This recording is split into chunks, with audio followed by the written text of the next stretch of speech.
teremos aula de história e de português.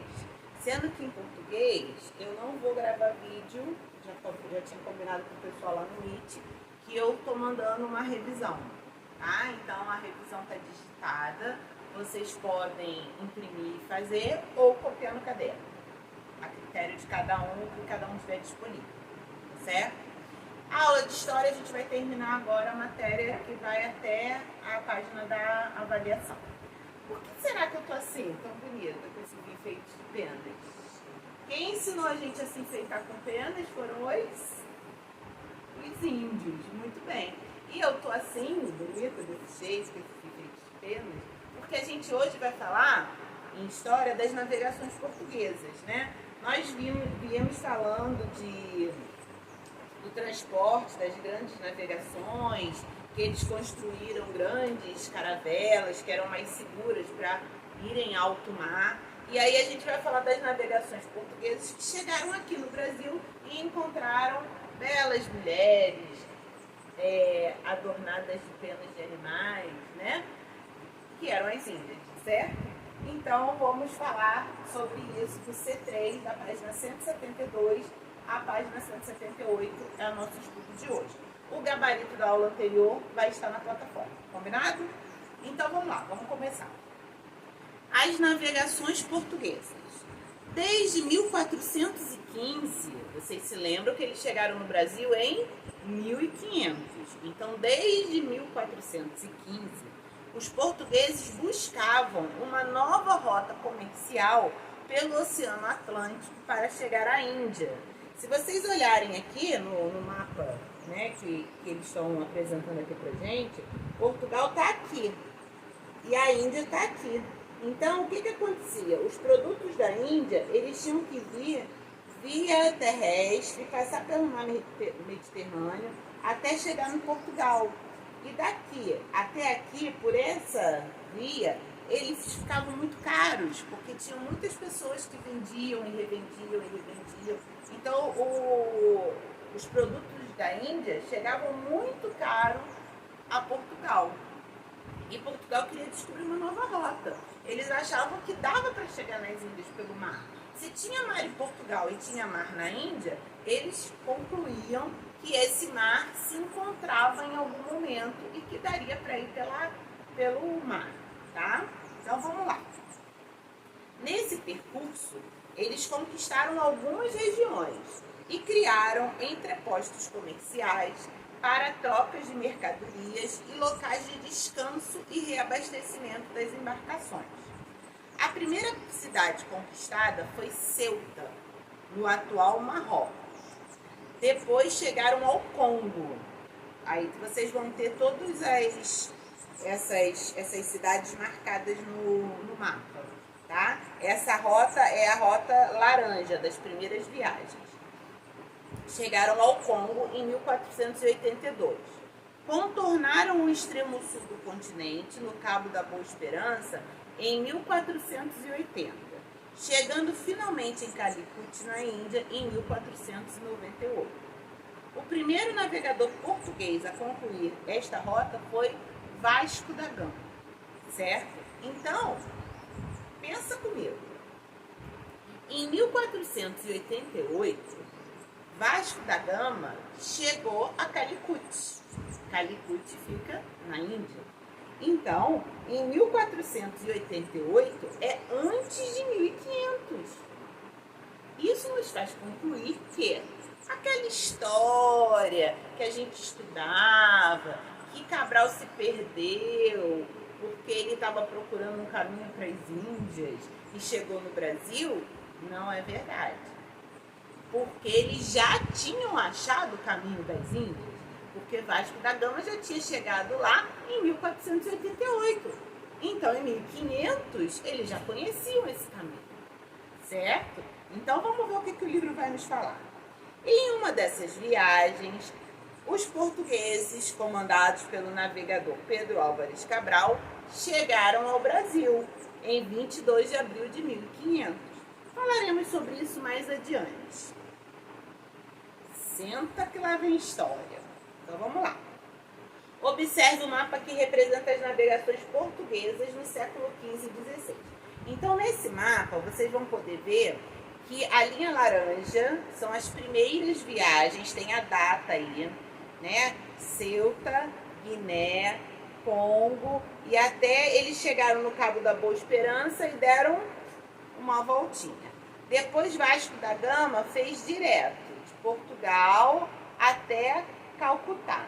E a linha lilás é do Pedro Álvares Cabral, que saiu de Portugal, parou em Porto Seguro, no Brasil, em 1500, e depois ele foi para Calcutá, certo? Então, aí tem. Aliás, Calcutá não, tá errado no mapa, é Calicut, o nome da cidade. É Calicut, tá? No mapa tá escrito Calcutá. Eu falei Calcutá 2 vezes, achei estranho. É Calicut, certo? Então vamos lá. Quais são os continentes que estão representados aqui no mapa? A gente já estudou isso em... Deixa eu ficar do lado de cá que tem mais luz.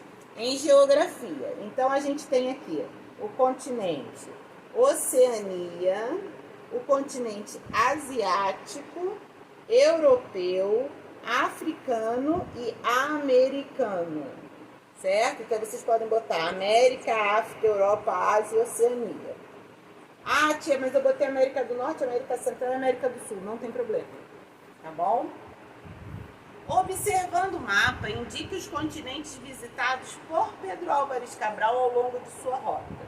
Então, ele saiu da Europa, passou na América e foi para a Ásia. As rotas representadas no mapa são iguais? Não. Né? Qual é a rota mais longa? A mais longa é a do Pedro Álvares Cabral. E qual é a mais curta? A mais curta é das primeiras viagens que fez a volta no Cabo da Boa Esperança, que não cruzou o Cabo da Boa Esperança. Tá?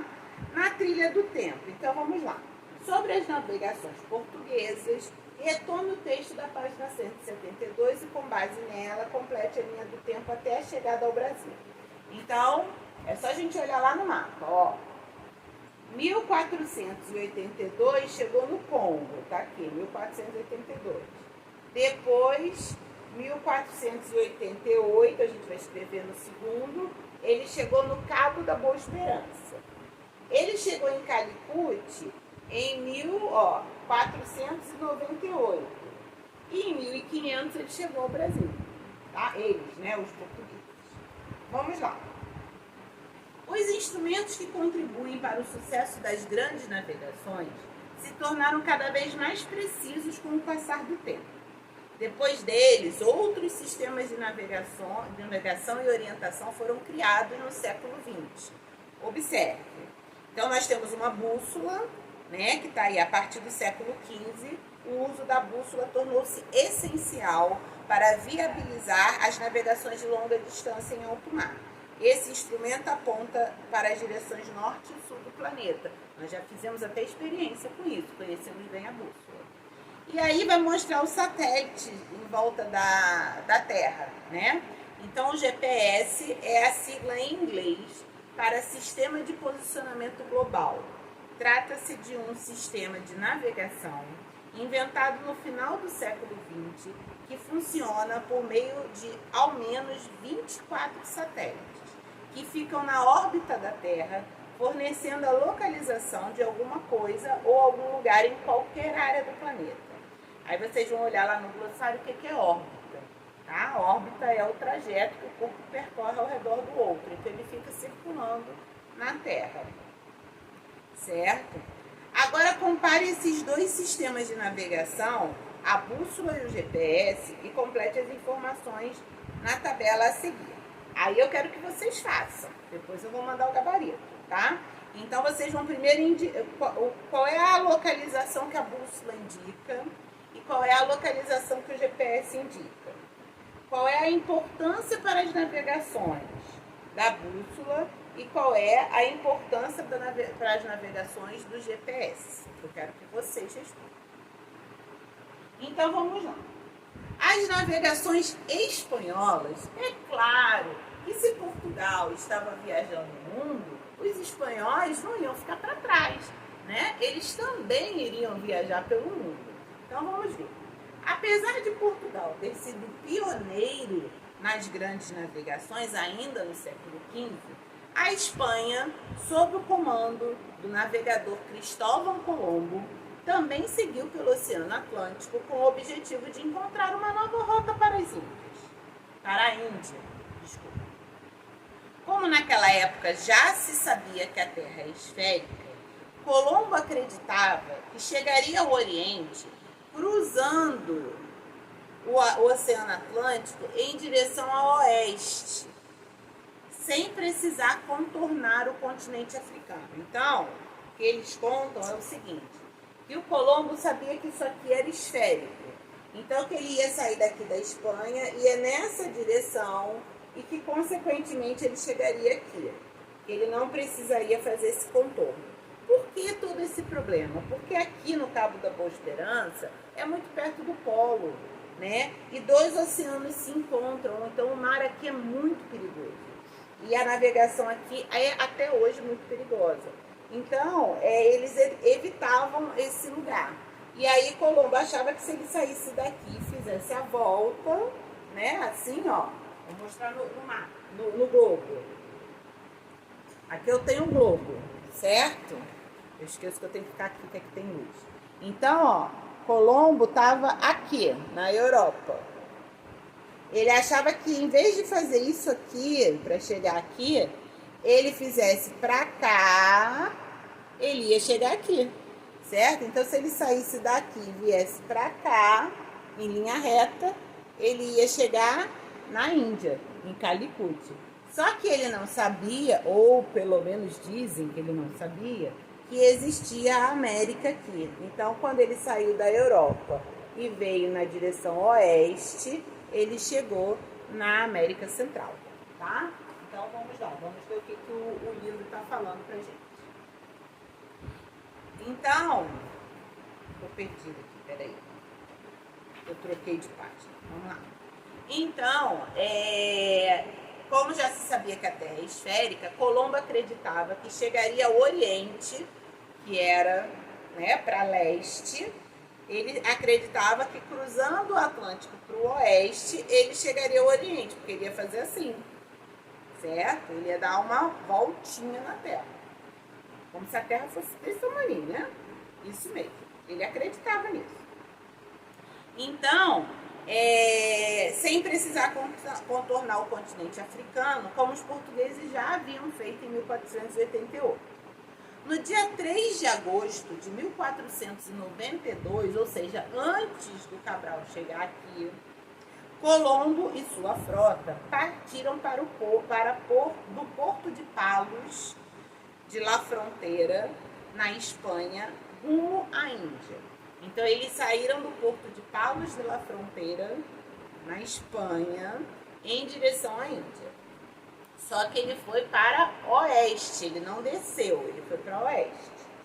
Depois de mais de 2 meses em alto mar, em 12 de outubro do mesmo ano, desembarcaram em uma ilha da América Central, que eles chamaram de San Salvador.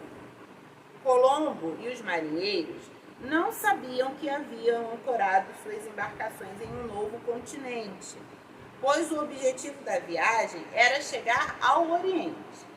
Após descobrirem que não estavam na Índia, os europeus ampliaram seu conhecimento sobre a existência de outros territórios na Terra.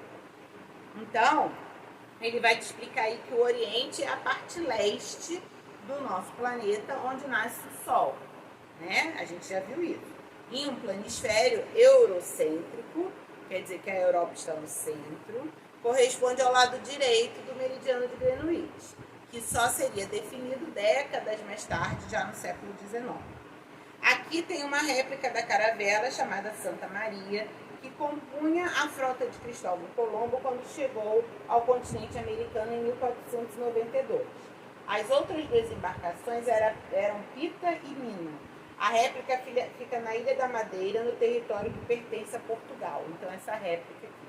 A Ilha da Madeira foi onde nasceu minha bisavó. Ela nasceu lá na Ilha da Madeira, em Portugal.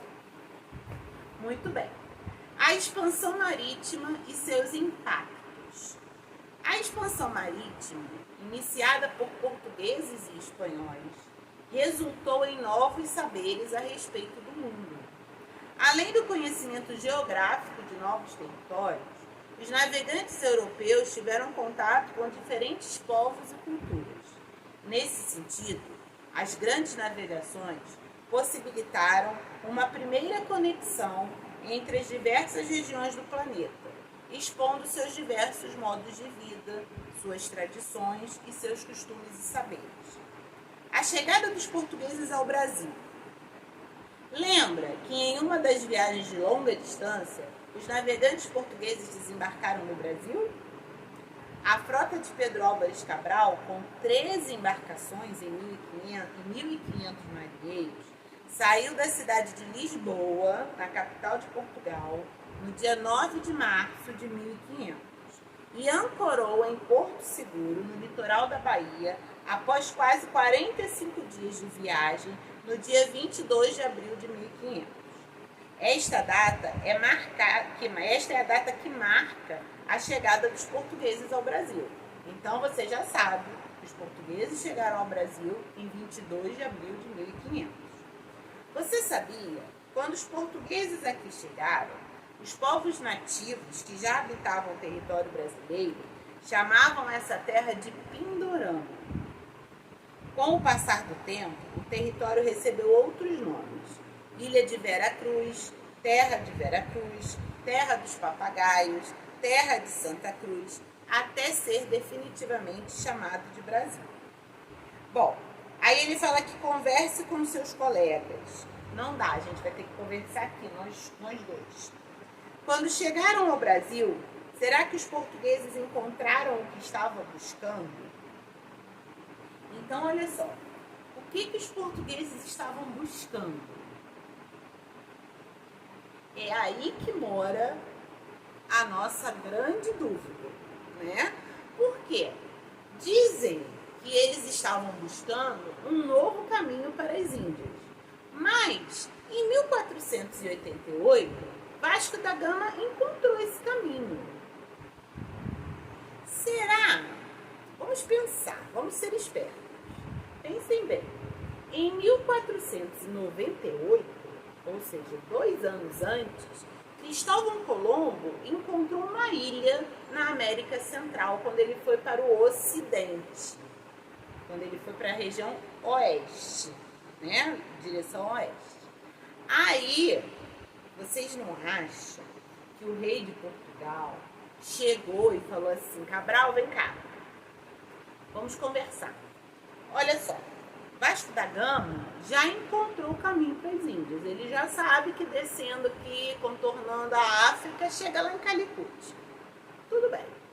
Agora, esse tal desse Cristóvão, o Colombo, ele foi para o outro lado e encontrou uma terra desconhecida. E aí a Espanha vai ter mais território do que eu, porque eles vão dominar essa terra. Eu também quero ter territórios. O rei de Portugal falou isso, com certeza.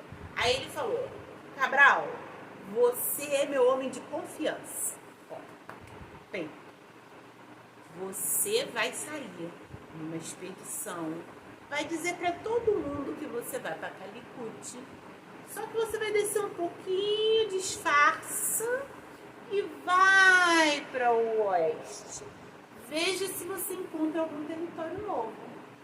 Vocês não acham que foi assim? Eu acho. Até porque, depois que o Cabral chegou aqui, que ele desembarcou aqui em Porto Seguro, Pero, não é o Pedro, é o Pero, é o outro. Pero Vaz Caminha, que escrevia muito bem, com aquelas canetas de pena, escreveu uma carta para o rei de Portugal, contando o que tinha aqui. As belas mulheres, fantasiadas e adornadas com penas, a mata muito grande e variada, o clima tropical muito aprazível e que parecia ser muito adequado para a agricultura, uma terra muito grande, com muitos animais diferentes, com muitas frutas diferentes, que com certeza, ele escreve na carta, deveria ter alguma riqueza. E que esse povo nativo do Brasil, que depois foi chamado de índio, né? E historicamente é chamado de ameríndio, que são índios de América, certo? Eles eram primitivos. Eles achavam os índios primitivos. Por quê? Não falavam a língua deles, não usavam roupas, não eram cristãos, tinham hábitos diferentes. Então, os portugueses se achavam superiores aos nativos brasileiros. Senta que lá vem história. Vamos ver o que o livro vai falar sobre isso. Um dia depois que a frota de Cabral atracou na costa da atual cidade de Porto Seguro, houve o primeiro contato entre os tripulantes das embarcações e os povos nativos que aqui já habitavam, chamados pelos europeus de índios. O encontro entre esses povos evidenciou diferentes modos de vida entre eles, como o contato com a natureza, as formas de se vestir, de se alimentar, além das diferentes crenças e tradições. Isso que eu estou contando para vocês. Após o contato com os indígenas, os portugueses começaram a explorar o pau-brasil. Viu como é que tinha interesse comercial? Espécie de árvore que produz um corante avermelhado, muito apreciado na Europa naquela época para atingir tecidos e móveis. Com o passar do tempo, à medida que os portugueses dominavam novas áreas do território brasileiro, outras riquezas foram exploradas, como o ouro e o diamante. O diamante, está aí no glossário, é um mineral extraído da terra que é muito valorizado como pedra preciosa. Aí tem um detalhe do tronco de pau-brasil do Jardim Botânico do Rio de Janeiro em 2013, né? Porque a árvore, que é nativa da Mata Atlântica, está em extinção no território brasileiro. Por que será? Porque desde 1500 que desmatam o Brasil. Desde que os portugueses chegaram aqui, a nossa flora é desmatada. A Mata Atlântica é agredida. Então, hoje, nós não encontramos pau-brasil na rua. Era para encontrar. É nativo. Não tem. Só tem algumas espécies preservadas em alguns lugares. Danadinhos esses portugueses, né? Vamos lá, então. Nessa figura, nessa gravura aqui embaixo, mostra pessoas, homens pelados, provavelmente índios, né? Cortando árvores e carregando árvores. O que será que isso quer dizer? Vamos ver o que o livro vai falar. Observe o mapa com a representação do território brasileiro. Ele se chama Terra Brasilis e foi elaborado pelo cartógrafo, que é uma pessoa que faz mapas, português Lopo Homem, em 1519, com o propósito de divulgar as conquistas e a grandeza do Reino de Portugal. Vocês estão vendo como aquela história que eu contei lá na frente faz sentido? A bandeira da coroa portuguesa aparece tanto ao norte quanto ao sul do território, além de estar espalhada pelo Oceano Atlântico. Então, o rei de Portugal achou que, além de ter conquistado o Brasil, ele também era dono do Oceano Atlântico. Ele era dono de tudo. Ele falava, isso aqui é tudo meu, igual Lady Kate, sabe? Isso aqui é tudo meu. Porque ele chegou primeiro, então era dele. Não é assim que funciona. Então, vamos lá. Descreva a cena retratada no mapa, indicando os meios utilizados para transportar pessoas e mercadorias entre o território brasileiro e a Europa. Indique também o tipo de mercadoria, que tipo de mercadoria o mapa representa e quem está trabalhando na sua retirada. Então, olhem bem para esse mapa. Eu vou até tirar o óculos para enxergar melhor. Meio de transporte, caravelas. Só tem caravelas aqui, embarcações, né? Qual é a mercadoria transportada? Madeira, pau-brasil. Quem está trabalhando? índios. Isso mesmo que você pensou. Eles colocaram os índios para trabalharem, para eles. E o que eles davam em troca? Lembra? Escambo, lembra? Davam um pente, um espelho. Os índios, como não conheciam aquele material, achavam que era muito valioso. Trabalhavam duro para eles, certo? Então, a nossa avaliação vai até aí, a página 178, certo? Pensem nisso, pensem bastante nisso. Quem, na verdade, devia ser dono do Brasil? Quem? Pois é, o povo nativo do Brasil eram os indígenas, né? Agora a gente já sabe que eles não eram índios, a gente vai chamá-los de indígenas. Eles são os nativos, eles são os povos que sempre viveram aqui. Os portugueses, eles chegaram, se apossaram da terra, colocaram os indígenas para trabalharem e até hoje o povo indígena sofre com a discriminação, o desrespeito pelo seu povo, pela sua cultura, né? Pela sua terra. O povo indígena hoje ainda briga pela sua terra, que na verdade é tudo deles, tudo deles. Claro que hoje nós nascemos aqui, né? Somos fruto de toda essa história. E é claro que a partir do momento que nós nascemos aqui, nós também somos donos da terra, somos filhos dessa terra. Mas isso não nos impede de respeitar o direito dos nativos, a origem deles, as tradições deles, o modo de vida deles. Nós somos um povo miscigenado. Nós temos aí influência indígena, influência africana, influência europeia. Usamos roupas, né? Trabalhamos, tomamos banho e cada hábito veio de um povo diferente e foi formando esse povo brasileiro miscigenado. Só que as populações indígenas que ainda existem, os grupos indígenas que ainda existem, eles precisam ser respeitados. Nós trabalhamos isso em direitos humanos, certo? Então, que isso cresça dentro de vocês, uma sementinha do respeito. Respeitar a tradição do outro, a cultura do outro. Eu não preciso concordar com ele. Eu não preciso andar pelada para respeitar o índio. Mas eu preciso respeitar que a índia, quando ela anda só de tanga, ela não está se aparecendo, ela não está querendo se mostrar. Não, é cultura. É uma cultura. Que o índio, quando planta mandioca, que rala mandioca para fazer tapioca e tudo mais que a gente adora, isso é cultura deles, certo? Então, respeitar o indígena, isso é importante, tá certo?